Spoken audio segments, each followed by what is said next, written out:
الحمدللہ وکفا والصلاة والسلام علی سید الرسل وخاتم الانبیاء وعلى آلہ واصحابہ الذین اوفوا عہدہ الذین هم خلاصة العرب العرباء وخیر الخلائق بعد الانبیاء اما بعد فاعوذ باللہ من الشیطان الرجیم بسم اللہ الرحمن الرحیم اذا جاءك المنافقون قالوا نشهد انك لرسول الله والله يعلم انك لرسوله والله يشهد ان المنافقين لكاذبون قال النبي صلى الله عليه وسلم ان الله قد صدقك يا زيد صدق الله العظيم وصدق رسوله النبي الأمي الكريم ونحن على ذلك لمن الشاهدين والشاكرين والحمد لله رب العالمين 28واں پارہ سورہ منافقون کی پہلی آیت کریمہ تلاوت کی ہے۔ جناب نبی پاک صلی اللہ علیہ وسلم کا ایک فرمان تلاوت کیا ہے جس کو روح المعانی نے اس آیت کے تحت بیان کیا ہے۔ آیت کریمہ کا مفہوم یہ ہے، اے نبی آپ کے پاس جب منافق آتے ہیں تو یہ کہتے ہیں کہ آپ اللہ کے رسول ہیں، ہمیں پتہ ہے کہ آپ اللہ کے رسول ہیں۔ یہ اگلا جملہ اللہ کا ہے۔ جب آپ کے پاس منافق آتے ہیں تو کہتے ہیں کہ آپ اللہ کے رسول ہیں۔ واللہ یعلم انک لرسول، اللہ جانتا ہے کہ بے شک آپ اللہ کے رسول ہیں۔ واللہ یشہد ان المنافقین لکاذبون، اللہ گواہی دیتا ہے کہ منافق جھوٹ بول رہے ہیں، ان کا دل سے ایمان نہیں ہے، یہ کہتے ہیں کہ آپ اللہ کے رسول ہیں، یہ جھوٹ بول رہے ہیں، یہ آپ کو اللہ کا رسول نہیں مانتے، ظاہری طور پر یہ جملہ کہتے ہیں، دل میں ان کے کفر ہے، اور وقتی طور پر فائدہ حاصل کرنے کے لحاظ سے منافقین مسلمانوں کے قریب قریب ہوتے ہیں۔ اس فائدے میں مال غنیمت بھی داخل ہے، کوئی اور تقسیم ہو رہا ہے نظام وہ بھی داخل ہے، اور اس فائدے میں یہ داخل ہے کہ مسلمانوں کے قریب رہ کر مسلمانوں کی مخبری کرنے کے لیے حالات معلوم کرتے ہیں، قریب رہ کر کچھ باتیں پتہ چلتی ہیں تو دشمنوں کو جا کے بتاتے ہیں، اور جب مسلمانوں کو نقصان کا خطرہ ہو، مثلا جنگ ایسی چھڑنے والی ہے جو دشمن غالب ہے تو یہ دور ہو جائیں گے، یا کوئی اور نقصان ہونے والا ہے تو دور ہو جائیں گے، جب فائدے کا امکان ہو تو قریب ہو جاتے ہیں، جس کو قرآن مجید نے پہلی سورہ فاتحہ کے بعد پہلی سورہ بقرہ کے دوسرے رکوع میں بیان کیا ہے۔ سب سے پہلے الف لام میم ذالک الکتاب لا ریب فیہ میں اللہ تعالیٰ نے ایمان والوں کا ذکر کیا، یعنی صحابہ کرام رضی اللہ عنہ کا، اور اس کے بعد کافروں کا ذکر کیا، اس کے بعد تیسرے نمبر پر منافقین کا ذکر ہے۔ منافقین کی عادت کیا تھی؟ وَإِذَا لَقُوا الَّذِينَ آمَنُوا قَالُوا آمَنَّا، جب ایمان والوں سے ملتے ہیں کہتے ہیں ہم بھی ایمان والے ہیں۔ وَإِذَا خَلَوْا إِلَىٰ شَيَاطِينِهِمْ قَالُوا إِنَّا مَعَكُمْ، جب کافروں سے اپنے یاروں سے ملتے ہیں کہتے ہیں ہم ہیں تو اصل آپ کے نا، تو وہ آگے سے کہتے ہیں تم تو ادھر بھی نظر آئے مسجد نبوی میں، تو کہتے تھے اِنَّا نَحْنُ مُسْتَهْزِئُونَ، ہم ویسے ان کی مذاق بنانے کے لیے گئے تھے، حقیقت میں ہم ان کے نہیں ہیں، ہم تمہارے ہیں۔ وَإِذَا لَقُوا الَّذِينَ آمَنُوا، جب ملاقات کرتے ہیں ایمان والوں سے قَالُوا آمَنَّا، کہتے ہیں ہم بھی ایمان والے ہیں۔ وَإِذَا خَلَوْا إِلَىٰ شَيَاطِينِهِمْ قَالُوا إِنَّا مَعَكُمْ، جب اپنے ہم مکتب سے ملتے ہیں، کلاس فیلو سے ملتے ہیں تو اِنَّا مَعَكُمْ، ہم تمہارے ساتھ ہیں۔ وہ کہتے ہیں کہ تم تو ادھر نظر آئے تھے فلانی جگہ میں، تو کہتے ہیں کہ نحنو مستہزئون، ہم ویسے مزاح، مطلق مزاح کرنا ایک دوسرے کے ساتھ نا کوئی حرج کی بات نہیں ہے، یہاں مستہزئون ہے۔ استہزاء کہتے ہیں ایسی مذاق جس سے دوسرے کی تحقیر مقصد ہو، یہ جائز نہیں ہے۔ استہزاء کرنا یہ جائز نہیں ہے۔ کسی کا چھوٹا ہے تو آپ نے بنایا ہے، اس کو لوگ کیسے کیسے لقب سے پکارتے ہیں وغیرہ وغیرہ، اس طرح کی چیزیں جب دوسرے کی تحقیر کی جائے تو وہ استہزاء ہے، گناہ کبیرہ ہے، گناہ کبیرہ ہے۔ وَلَا تَنَابَزُوا بِالْأَلْقَابِ بِئْسَ الِاسْمُ الْفُسُوقُ بَعْدَ الْإِیمَانِ، سورہ حجرات ہے، سیدھے نام سے پکارا کرو۔ اگر تم کسی کی استہزاء کے طور پر الٹے ناموں سے پکارتے ہو، بِئْسَ الِاسْمُ الْفُسُوقُ بَعْدَ الْإِیمَانِ، ایمان کے بعد جو سب سے بڑے گناہ ہیں نا، ان میں سے ایک بڑا گناہ یہ بھی ہے کہ دوسرے کو حقارت سے پکارنا۔ ماحول کو دیکھ لیں کیا ہو رہا ہے۔ ہم گزشتہ جمعے پر حضرت ابوبکر صدیق رضی اللہ تعالیٰ عنہ کے مناقب بیان کیا کر سکتے ہیں، حاضری لگا رہے تھے۔ بڑے لوگوں کے بات کرنے میں اپنا نا حاضری لگانی ہے کہ ہم بھی آپ کے ماننے والوں میں ہیں۔ ان کے مناقب تو بہت زیادہ ہیں۔ ایک ہے کسی عربی کا مقولہ ہے، احب الصالحین ولست منہم لعل اللہ یرزقنی صلاحا، نیکوں سے مجھے محبت ہے۔ اللہ والے جہاں نظر آتے ہیں ایمان والے کو ان کے ساتھ محبت ہوتی ہے۔ کوئی عالم نظر آئے، کوئی شیخ الحدیث نظر آئے، کوئی پیر فقیر نظر آئے، کوئی تبلیغ والا نظر آئے، کوئی داڑھی والا نظر آئے، تو نیک لوگوں کو اچھا لگتا ہے۔ جو منافق ہوتے ہیں وہ مذاق بناتے ہیں، یہ مولوی پتہ نہیں کھائیں گے کیا کیا کرتے ہیں، کیا پڑھتے رہتے ہیں، فضول بات ہے، اس طرح۔ کیونکہ اندر جو ہے نا وہ گند بار آتا ہے۔ ایمان والے کے اندر ایمان ہے، ایمان ان ہستیوں کے ذریعے سے ہم تک پہنچا، صلحاء اولیاء، ایمان ہے نا اندر، تو یہ نیک لوگوں کو دیکھ کے خوش ہوتے ہیں۔ جب بندہ کھانا کھائے تو الٹی آ جاتی ہے، بعض دفعہ زیادہ کھائے تو عوام زیادہ کھاتی ہے، مولوی زیادہ نہیں کھاتا، ویسی بدنام ہے۔ میں شادیوں میں جا کے تماشا دیکھتا ہوں، مولویوں کو پھر بھی ملتا رہتا ہے، مسٹر کو کم ملتا ہے، اور پھر جناب جو ضائع کرتے ہیں اور جو حملے کرتے ہیں اور جو پتلونیں اپنی اور بڑے بڑے مہنگے سوٹ خراب کر دیتے ہیں، اور پھر الٹی بھی ان کو ہی آتی ہے۔ میں نے تو کسی مولوی صاحب کو الٹی کرتے نہیں دیکھا، آپ نے دیکھا ہو؟ جیسا کھایا ہوا ہو نا بدہضمی ہو جائے تو الٹی ویسی ہوتی ہے، وہ نظر آ رہا ہوتا ہے کھانا نا ہضم نہیں ہو رہا، اندر جو گند بھرا ہوا ہو نا جی تو وہ پھر وہی باہر آتا ہے۔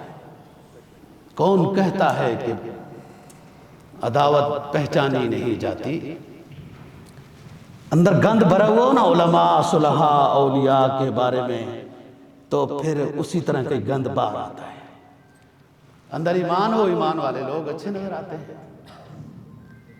تو حضرت ابوبکر صدیق رضی اللہ تعالیٰ عنہ انبیاء کے بعد سب سے اونچا مقام ہے ان کا۔ وہ ہم نے درمیان میں ان کے 22 جمادی الاخری میں ان کی وفات ہوتی ہے، اور مانوی شہادت ہے، ان کی مانوی شہادت ہے، ظاہری وفات ہے۔ آپ صلی اللہ علیہ وسلم کی بھی ظاہری پردہ کیا ہے اور مانوی شہادت ہے۔ غزوہ خیبر میں جو آپ صلی اللہ علیہ وسلم کو زہر دی گئی تھی کھانے میں، اس میں ایک صحابی شہید بھی ہو گئے تھے، تو آپ صلی اللہ علیہ وسلم نے فرمایا سکرات الموت کے وقت کہ مجھے اس زہر کی کڑواہٹ محسوس ہو رہی ہے۔ یہی بات ابو بکر نے بھی فرمائی جب روح نکل رہی تھی کہ اس زہر کے اثرات، بس ایک آدھ لقمہ ہی کچھ گیا تھا، ایک ساتھی نے 1-2 لقمے کھا لیے تھے، وہ شہید ہو گئے، مطلب طبیعت زیادہ خراب ہو گئی، بعد میں شہید ہو گئے۔ تو ان سے کسی نے کہا بھی ہے کہ باہر نکال لیتے، جب پتہ تو چل ہی گیا تھا۔ کہا نبی کی مجلس کی بے ادبی سمجھی، جان دے دی، کہ آپ کے سامنے میں یا یوں سائڈ میں تھوکتا اور لقمہ باہر نکالتا تو میں نبی کی بے ادبی سمجھی تھی، اس لیے جان جاتی ہے تو کوئی بات نہیں۔ یہ لوگ تھے حضرت اصل۔ اس سے پہلے ہم غزوہ بنو مستلق بیان کر رہے تھے، ابو بکر صدیق رضی اللہ عنہ کے حالات گزشتہ جمعے پہ بیان کیے۔ اس سے پہلے غزوہ بنو مستلق میں کئی باتیں پیش آئی تھی۔ اس میں عبداللہ بن ابی بن سلول، یہ قبیلہ بنو خزرج کا ہے، اس نے 2-3 بے ادبیاں کی تھی۔ اور یاد رکھو عبداللہ بن سبا ایک یمنی ہے جو فتنہ اس نے ڈالا تھا رافضیت کا، اور نعرہ لگایا تھا، مختلف جگہوں میں جا کے تقریریں کرتا تھا۔ بعض حضرات تو کہتے ہیں کہ یہ شیعوں کی جماعت کا موجد ہے۔ عبداللہ بن سبا یہودی یمن کا تھا، لیکن شیعہ حضرات اس کا انکار کرتے ہیں کہ ہم اس کے پیروکار نہیں ہیں۔ یہ بھی گندہ بندہ تھا۔ یہ عبداللہ بن ابی بن سلول ہے جو رئیس المنافقین ہے، جس نے غزوہ بنو مستلق میں کچھ باتیں کی تھی جس سے نبی کو تکلیف ہوئی۔ ایک بات ہم آگے جا کے کریں گے انشاءاللہ العزیز، آج ہمارا ٹائم ضائع ہو گیا۔ منافق 2 طرح کے ہوتے ہیں، ایک منافق عملی اور ایک منافق اعتقادی۔ منافق عملی اس کو کہتے ہیں کہ ہوتا تو ایمان والا ہے، لیکن اس کے کچھ اعمال ایسے ہیں کہ جو نفاق کا پتہ بتاتے ہیں۔ بولتا ہے، جھوٹ بولتا ہے، امانت رکھی جائے خیانت کرتا ہے، اور وعدہ کرے تو وعدہ خلافی کرتا ہے۔ یہ علامات نفاق ہیں۔ اس طرح کا بندہ عملی منافق ہے۔ اس کو یوں کہنا کہ تو منافق ہے یہ جائز نہیں ہے۔ یہ عملی منافق ہے، گناہگار ہے، ایمان والا ہے۔ ایک ہے اعتقادی منافق جو صرف نبی پاک صلی اللہ علیہ وسلم کو وحی کے ذریعے سے بتا دیا گیا، اور آپ نے ان کی نشاندہی ابو حذیفہ کو کر دی، لیکن انہوں نے بھی آخر دم تک نام نہیں بتایا۔ آپ کو منع، آپ صلی اللہ علیہ وسلم نے منع کر دیا تھا۔ منافق اعتقادی یہ ہوتا ہے کہ جو اندر سے اسلام کو قبول نہیں کرتا، ظاہری طور پر وہ اسلام پیش کرتا ہے، اندر سے اس کا اسلام نہیں ہوتا۔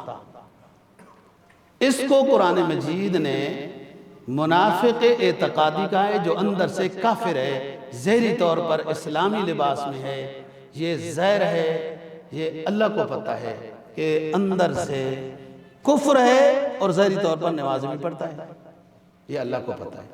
اللہ نے وحی کے ذریعے سے اپنے نبی صلی اللہ علیہ وسلم کو بتا دیا۔ اب نبی تو نہیں ہے، اب تو وحی نہیں آئے گی، اب کوئی کسی کے بارے میں یہ نہیں کہہ سکتا کہ یہ اندر سے کافر ہے باہر سے مسلمان ہے، یہ سسٹم ختم ہے۔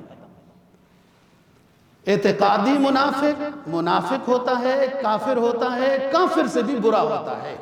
کافر سے اسلام کو نقصان اتنا نہیں پہنچا جتنا اس طرح کے بندے نے اسلام کو نقصان پہنچایا ہے۔ ظاہری طور پر نماز با جماعت بھی پڑھ رہا ہے، تو ہم تو کسی کو نہیں کہہ سکتے کہ تو اندر سے کافر ہے باہر سے مسلمان ہے، یہ غیب کی بات ہے۔ علیم بذات الصدور اللہ تعالیٰ ہے۔ اللہ پاک نے اس وقت وحی کے ذریعے سے اپنے نبی صلی اللہ علیہ وسلم کو ان بندوں کے نام بتا دیے تھے۔ کچھ ظاہر ہو گئے تھے اس وقت بھی۔ حضرت عمر تو ابو حذیفہ رضی اللہ تعالیٰ عنہ سے پوچھتے ہی رہتے تھے، لیکن انہوں نے نہیں بتایا۔ پھر حضرت عمر رضی اللہ تعالیٰ عنہ کا طریقہ کار یہ تھا کہ جس میں حذیفہ بن یمان نہیں جاتے تھے، جس کے جنازے میں نہیں جاتے تھے، تو حضرت عمر بھی نہیں جاتے تھے کہ ان کو پتہ ہے نا کہ کون مرا ہے۔ لیکن جو عملی منافق ہے، اس کا ایمان کمزور ہے لیکن اس کو کافر نہیں کہہ سکتے۔ آیت المنافق ثلاث، اذا حدث کذب وَإِذَا اؤْتُمِنَ خَانَ وَإِذَا وَعَدَ أَخْلَفَ۔ وعدہ خلافی کرتا ہے، جھوٹ بولتا ہے، امانت میں خیانت کرتا ہے۔ یہ وہ بندہ ہے جس میں منافق کی علامتیں پائی گئی ہیں، لیکن اس کو میں اور آپ نہیں کہہ سکتے کہ تو منافق ہے۔ الانسان علی نفسہ بصیرہ ولو القی معاذیرہ۔ ہر کوئی اپنے گریبان میں جھانکے نا کہ جھوٹ تو نہیں بولتا، وعدہ خلافی تو نہیں کرتا، اور امانت میں خیانت۔ امانت میں خیانت یہ بھی ہے کہ کوئی میرے پاس 100 روپے رکھا جائے اور میں کھا جاؤں اور کہا یار گر گیا پتہ نہیں کیا ہو گیا۔ کس نے قرضہ دینا ہو تو کہ کب دینا ہے یار، گیا بھول بھلا گیا، مجھے نہیں یاد کو قرضہ دینا ہے۔ لیکن دفتر کا پورا ٹائم نہ دینا امانت میں خیانت ہے، دفتر کا پورا کام نہ کرنا امانت میں خیانت ہے۔ آپ نے ایک معاہدہ کیا ہوا ہے، وزیر صاحب ایک حلف لیتے ہیں، کام صحیح نہیں کرتے، امانت میں خیانت ہو رہی ہے۔ وزیر اعظم صاحب ایک حلف لے کے آتے ہیں، مملکت خدا داد اسلامی جمہوریہ پاکستان کا خیر خواہ بن کے رہوں گا، سی پیک بند کرا دوں گا۔ واہ قربان خیر خواہی، یہ وعدہ، یہ امانت میں خیانت کی جا رہی ہے اپنے مملکت کے ساتھ۔ تنخواہیں لی، اتنے بڑے بڑے سہولتیں لی ہیں جی، مراعات لی، اور اپنے ملک کی جڑیں کاٹتے رہے۔ یہ عہدہ امانت ہے، یہ وقت بھی امانت ہے، یہ زندگی بھی امانت ہے۔ بہرحال یہ ایک لمبی بات ہے۔ تو یہ ظاہری طور پر اس کے اندر منافق کی علامتیں ہیں، ایسا نہیں ہونا چاہیے۔ ایک اور حدیث میں آتا ہے اربعن من کان فیہن کان منافقا خالصا، جس میں 4 علامتیں آ گئی، وہ خالص منافق ہے۔ یہ بخاری کی حدیث ہے، ابو داود کی حدیث ہے۔ وَإِن صَلَّى وَإِن صَامَ، وعدہ خلافی کرتا ہے، جھوٹ بولتا ہے، امانت میں خیانت کرتا ہے، جب جھگڑا کرے تو حد سے تجاوز کرتا ہے۔ غلطی اتنی نہیں ہوتی جتنا جھگڑا ہو گیا، لیکن چودھری تھے نا علاقے کے، لوگ سچ کہتے ہیں کہ مچھلی بڑی مچھلی، کیوں مچھلی چھوٹی مچھلیوں کو کہا جاتی ہے؟ اس لیے مچھلی کے گوشت بو آتی ہے جی۔ اور غیبت والے کو بھی یہ کہا نا اپنے بھائی کا گوشت کھانا ہے، جو غیبت کرتا ہے نا اپنے بھائی کا گوشت کھاتا ہے، بو آتی ہے پھر اس سے۔ تو جو یوں لوگ ہوتے ہیں نا جی، لوگوں کی زمینیں ہر شے غصب تباہ، پھر ان کے اثق رسوخ کتنے بڑے ہوتے ہیں، اربوں روپے جناب، قرضہ بھی لیا بینکوں سے۔ ہمارا تو بجلی کا بل آیا، سمجھ گئے ہو، پتنی 48,210 روپے، وہ 10 وہ نکال رہا تھا، وہ بینک والا اوپر دیکھنے لگ گیا، وہ ہمیں تو بینک والا 10 روپے بھی نہیں چھوڑتے، ٹھیک ہی نہیں چھوڑنے چاہیے، ان کا حق بنتا ہے۔ اور جن کے تعلقات ہوتے ہیں، اربوں روپیہ بینکوں سے قرضہ لیا اور معاف ہو گیا، معاف بھی ہو گیا، یہ بڑی مچھلی ہوتی ہے، یہ بڑی مچھلی ہوتی ہے جی۔ جس طرح مچھلی چھوٹی مچھلیوں کو کھاتی ہے، مچھلی سے گوشت سے پکاؤ کھانا تو بو آتی ہے، فائدہ ہے مچھلی کھانے کا۔ ایسا نہ ہو اب کل سے تم مچھلی کا ہی بائیکاٹ کر دو نا۔ قرآن نے جس گوشت کو کہا نا لحمن طریہ وتستخرجون منہ حلیۃ وتلبسونہا، تر و تازہ گوشت ہم نے تمہیں پانی کے اندر سے مہیا کیا ہے، دماغ کے لیے فائدہ مند ہے، دماغ تیز ہوتا ہے، اچھی چیز ہے۔ یہ بڑی مچھلی کی مثال ٹھیک ہے، وہ چھوٹی مچھلیوں کو کھا جاتی ہے، اور یہ بھی اسی طرح کے ہیں کہ ادھر ادھر سے غصب کر رہے ہیں۔ آپ کے پاس ایک ملک امانت تھا، آپ نے اپنے قلم سے، اپنی میٹنگ سے، اپنے مشوروں سے، اپنے سفر سے، اپنی محنت سے اپنے ملک کو، اپنے باشندوں کو کیا دیا، یہ پوچھو گی نا جی۔ اور یہاں رواج عجیب ہے، اسلام کی روح اور ہے، یہاں رواج عجیب ہے۔ اسلام کی روح یہ ہے کہ آپ پہلے رحم کرو اپنے بندوں پر، اپنے متعلقین پر پہلے مہربانی کرو، ہر شے سستی کرو، یہ مہربانی ہے نا جی، پھر تم پر اللہ مہربان ہوگا۔ پہلے مہربانی، یہاں یہ نہیں ہے پہلے ٹیکس دو بابو۔ وہ جب دھرنے مرنے ہوتے ہیں نقصان بڑا ہوتا ہے، آپ لوگ خود سمجھتے ہیں، ہنسا 14 ارب کا نقصان ہو گیا، 20 ارب کا نقصان ہو گیا، ظاہر ہوتا ہے نقصان۔ میں ساتھیوں کہتا ہوں بچوں نقصان برداشت کرنے کی ہمت پیدا کرو، کل ہی پیٹرول مہنگا ہو جائے گا۔ یہ نقصان ہم نہیں پورا کرنا ہے، وہ ہو جاتا ہے۔ یہ پہلے مہنگائی کرتے ہیں، 150 سے 250 اور 300 لیٹر لے جاتے ہیں پیٹرول کو، پھر سستائی کرتے ہیں 5 روپے، اور پھر وہ چیلے چمچے بھی سائڈوں میں بڑے بیٹھے ہوتے ہیں، وہ صبح تبصرہ کرتے ہیں بڑا کمال ہو گیا جناب، عوام کو بڑی ریلیف مل گئی۔ قربان جاؤں ریلیف کا۔ اسلام کی روح کیا ہے؟ آؤ ذرا ایمان تازہ کرو۔ فرمایا ارحموا من فی الارض یرحمکم من فی السماء، پہلے زمین والوں پر رحم کرو، پھر آسمان والا تمہارے اوپر رحم کرے گا۔ وزیر اعظم صاحب پہلے مملکت خدا داد کے باشندوں پر بجلی سستی کرو، گیس سستا کرو، یہ اس مشکل ٹائم میں اپنے چولہوں کو، اپنے گیزروں کو بجھا کے بیٹھے ہیں۔ پہلے کھانا پینا سستا کرو، بجلی اور یہ سہولیات سستی کرو، پھر دیکھو نیلے چھت والے پر نظر ڈالو امید کی۔ حدیث کہتی ہے سرکار دو جہاں صلی اللہ علیہ وسلم کا فرمان دستک دیتا ہے ارحموا من فی الارض یرحمکم من فی السماء، پہلے زمین والوں پر رحم کرو، پھر آسمان والا تمہارے اوپر رحم کرے گا۔ آسمان اشرفیاں برسائے گا، زمین چاندی اگل دے گی، پہلے مملکت خدا داد کے باشندوں پہ رحم تو کر کے دیکھو۔ یہاں الٹ نظام ہے، اس لیے کہ یہاں اشتراکیت کی جھلک ہے، کمیونزم کی جھلک ہے، یہاں پر جمہوریت کا دیو پالا بت پالا گیا ہے۔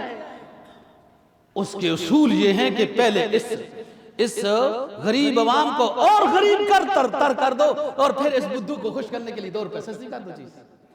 ایسا نہیں ہے، اسلام کی طرف آؤ اگر مسلمان ہو، سب سے پہلے سستائی کرنی ہے، راحت دینی ہے، آسانی دینی ہے، پھر اللہ خوش ہوتا ہے۔ آپ کو پتہ ہے دوستو سب سے بہترین کام کیا ہے؟ نیکی کا سب سے بہترین کام کیا ہے آپ کو پتہ ہے؟ دیکھو بھائی، کاروبار کرنا اچھی بات ہے، رزق حلال کمانا اچھی بات ہے، دفتر کی نوکری اچھی بات ہے، یہ ساری اچھی باتیں ہیں، تہجد پڑھنا اچھی بات ہے، اوابین نماز با جماعت، عمرہ، حج، زکوٰۃ، یہ سب اچھی بات ہے، لیکن یہ اچھی باتیں بھی بجا لانی ہے۔ سب سے اچھی کیا ہے؟ سب سے اچھی کیا ہے؟ دوسرے کو فائدہ پہنچانا، یہ سب سے اچھی بات ہے۔ آپ نماز پڑھے ہوئے ہیں، دوسرے کو نماز سکھاؤ۔ اب قرآن کسی کو کوئی وظیفہ بندہ بتا دے، قرآن کی آیت بتا دے بھئی یہ پڑھا کرو، وہ 5 منٹ لگ جاتے ہیں، اس کے زبان سے یہ الفاظ ادا ہی نہیں ہوتے۔ قرآن حدیث تو پڑھا نہیں، ناظرہ تک صحیح تجوید کے ساتھ نہیں پڑھا، اور ABCD کو پیدائش کے بعد فوراً شروع کر دیا۔ گھر میں ماحول پیدا کرو انگلش بولنے کا، تب بچوں کو انگلش آتی ہے۔ اور گھر میں ماحول پیدا کرو، لا الہ الا اللہ محمد الرسول اللہ، اللہ اکبر، سبحان اللہ، الحمدللہ، ماشاء اللہ، بارک اللہ، تبارک اللہ، یہ ماحول پیدا کرو بابو۔ جب بڑے ہو جائیں گے بچے، ان کے لیے عربی بولنا، قرآن کا سیکھنا، لا الہ الا اللہ محمد الرسول۔ بعض دفعہ تبصرے ہو رہے ہوتے ہیں وغیرہ وغیرہ ادھر ادھر ٹی وی پر، تو کوئی بندہ نا کلمہ پڑھ کے تو آگے بات کہتا ہے، جب وہ کلمہ پڑھنا شروع کرتا ہے میں ڈرنا شروع کر دیتا ہوں ابھی ہی کوئی الٹی سی غلطی کر دے گا۔ لا الہ الا اللہ محمد رسول اللہ۔ لا الہ الا اللہ محمد رسول اللہ، کبھی پڑھا تو ہو، گرامر سے واقف تو ہو کہ یہاں حرف جارہ کون سا ہے، یہاں پیش کیوں آیا ہے، یہاں زبر کیوں آئی، میں نے پڑھنا کیا ہے؟ لا الہ الا اللہ محمد الرسول اللہ، اشہد ان لا الہ الا اللہ اشہد ان محمد رسول اللہ۔ وہاں در کیوں ہے، یہاں در کیوں ہے؟ یہ آپ بابو جی مدرسے میں داخل ہوتے تو سمجھ آ جاتی نا۔ ہم جمعے کے بیان میں تو یہ سبق گرامر کا تو نہیں پڑھا رہے، یہ بات ہے، نہیں ادا ہوتا ان کا وہ دو چار جملوں کا وظیفہ۔ تو فرمایا چار چیزیں جس میں یہ پائی جائیں، کان منافقا خالصا وان صلی وان صام، حدیث ہے، میں حدیث کا ترجمہ کر رہا ہوں، میں تو فرقہ واریت کا بہت سخت مخالف ہوں۔ لوگوں نے دین کی خدمت سب سے بڑی کیا سمجھی ہے؟ رفع یدین کرو نہ کرو، دین کی خدمت ہو رہی ہے، امین کرو امین نہ کرو، رفع یدین یوں کرنا یوں نہیں کرنا، امین اونچی کریں گے ایسا نہیں کریں گے، یہ کیا ہو رہا ہے جناب؟ دین کی تبلیغ ہو رہی ہے، سبحان اللہ۔ اچھا بھائی اور کیا کرنا ہے کہ وہ پگڑی نہیں باندھنی، ٹوپی نہیں پہننی، ننگے سر ہو، اس طرح ایک دفعہ ثابت ہے نبی سے، ان مولویوں نے تمہیں جکڑ، یہ کیا ہو رہا ہے؟ دین کی خدمت ہو رہی ہے، سبحان اللہ۔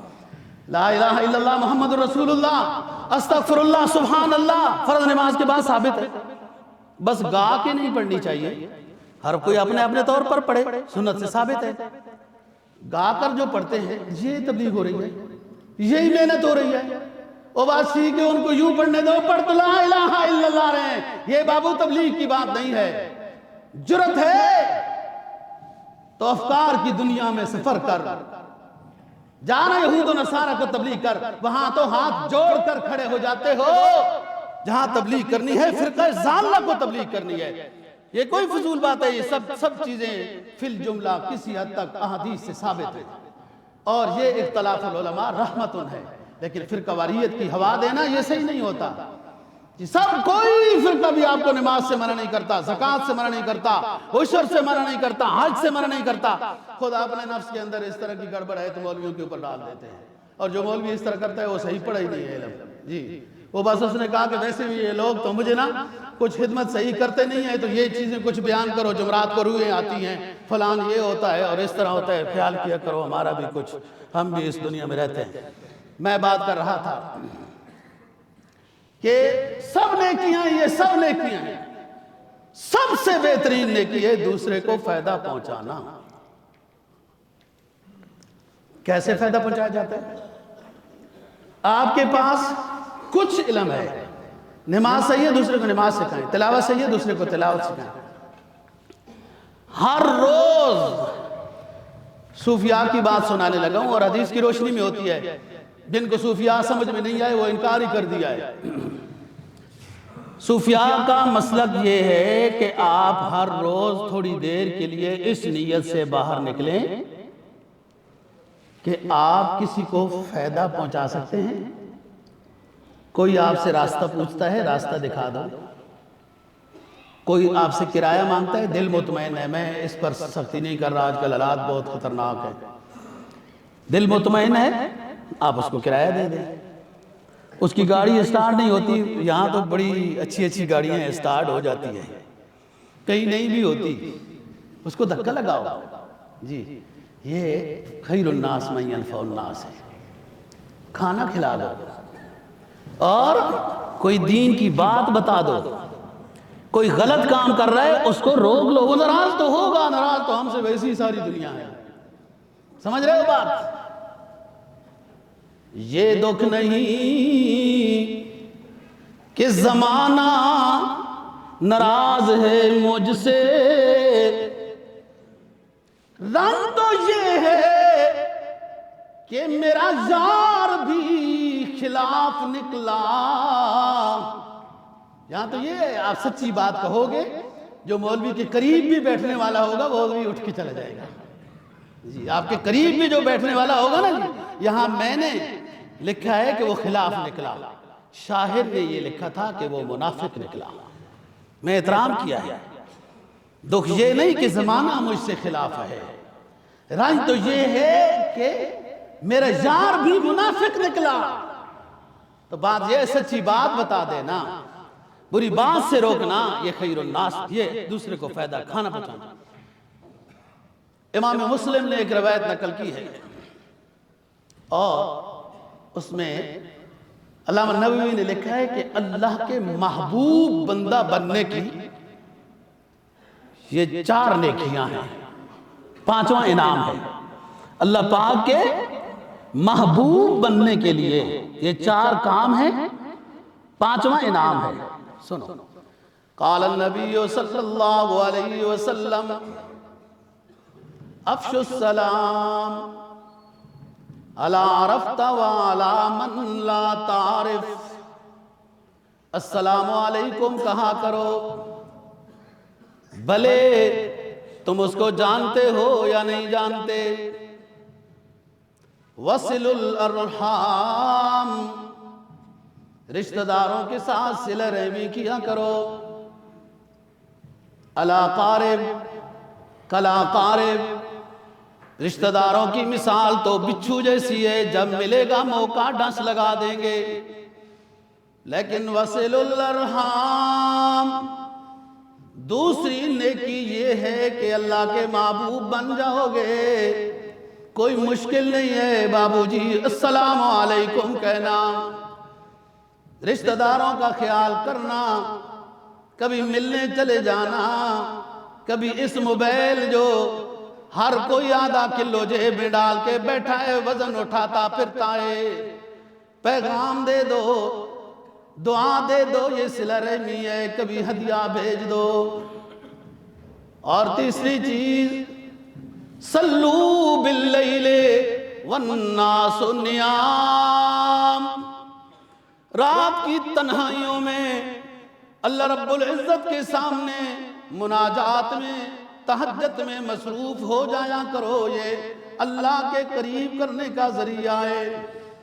3 چیزیں ہو گئیں، چوتھی چیز فرمائی اطعموا الطعام، لوگوں کو کھانا کھلایا کرو، یہ 4 چیزیں تمہارے اندر اگر آ گئیں اللہ کے محبوب بندے بن جاؤ گے، اور انعام کیا ملے گا؟ تدخل الجنت بسلام، جنت میں داخل ہو جاؤ گے امن و سلامتی کے ساتھ۔ تو بات کر رہا ہوں دوستو، آج ہمارا وقت شروع میں ضائع ہو گیا۔ ایک منافق وہ ہے کہ جو ایمان والا ہے، اوپر سے منافقوں والے علامات ہیں، یہ نہیں ہونے چاہیے۔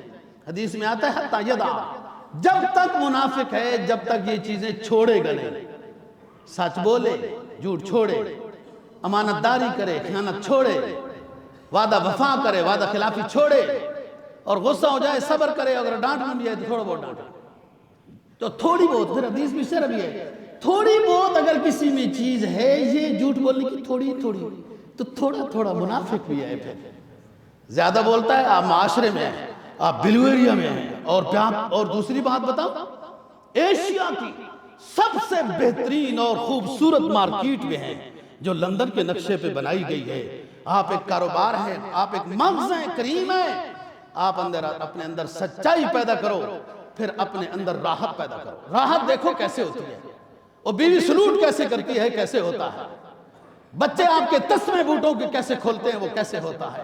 سچائی کے ساتھ کاروبار میں آؤ، رزق حلال کا ایک قطرہ خون کا آپ کی عبادات اور دعاؤں کو قبول کرتا ہوا چلا جائے گا، اور رزق حرام کا 40 دن تک دعا قبول نہیں ہے۔ منافق ہونا ہی نہیں چاہیے، صحیح ہونا چاہیے۔ بہت لوگ معاشرے میں اس طرح پائے جاتے ہیں، توبہ توبہ کرو، توبہ توبہ۔ ایک بندہ آیا، آپ لوگوں نے کسی نے میرا دفتر نہیں دیکھا ہوا تو کبھی کبھی دیکھ لینا، مولوی صاحبان کا دفتر کیسے ہوتے ہیں، ٹھیک ہے؟